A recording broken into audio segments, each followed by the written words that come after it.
Let's talk Tanya for the 25th day of the second Adar. In the Tanya of the last few days, we've talked about the advantage of doing a mitzvah with kavana, with the proper intent, which is a love for God and the desire to connect to Him and an awe of God. And we explained that the revelation of godly energy is much greater when a mitzvah is done with kavana than if a mitzvah is done without kavana. And as we concluded yesterday's session, we asked, does that mean that God wants the kavana or values the kavana more than He values the actual act of the mitzvah? And in today's Tanya, the Alter Rebbe takes a pause and says, no, that is not the case. A few things. Number one, we have to understand that although here in this world we might think that spiritual is higher and greater than physical, and that's actually true in our reality, but for God, everything is the same.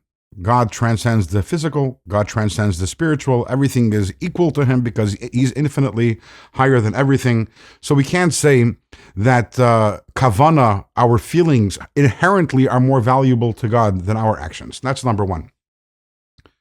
And then there's another point. When we're talking about mitzvahs, we're talking about God's essential will. This is what He essentially wants. And by the way, not for any reason. It's actually a will that transcends logic and intellect. That's a topic all for itself, which we're not going to get into today.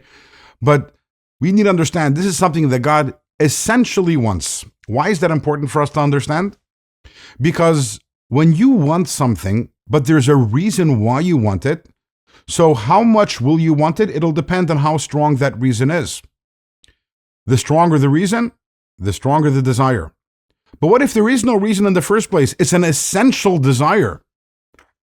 Then that desire is limitless. By way of example, if you love something because for a reason, then there's a limit to how much you love it based on the reason. But how much does a parent love their child? Well, there is no reason why a parent loves their child. It's an essential love. And that's why the love also is limitless. So therefore, we can't say if God wants the act of the mitzvah and the kavanah of the mitzvah, and these are both essential desires of God, we can't say that He wants one more than the other. He wants both infinitely. He wants the mitzvah, the act, and He also wants the kavanah. So it's not that God values or desires the kavanah more than the actual act of the mitzvah. Nevertheless, for whatever reason, in a mitzvah that is done just the act without the kavanah, there is a lower level of revelation of divine energy, and if there is kavanah, there is a much higher level, in fact, an infinitely higher level of divine energy. The reason for that, we will find out why in chapter 40. But for right now, we need to just sit with that idea, with that fact, which is there is an incredible value to kavanah, because when you do kavanah, there's so much more of the godly will revealed in the mitzvah. Now, although we are dividing this into two, a mitzvah done with kavanah, a mitzvah done without kavanah, as we mentioned yesterday, in fact, everything divides into four. So there are four different types of mitzvahs. And in tomorrow's Tanya, we will talk about the four different levels of mitzvahs, which correspond to four different levels of revelation of divine energy within the act of the mitzvah.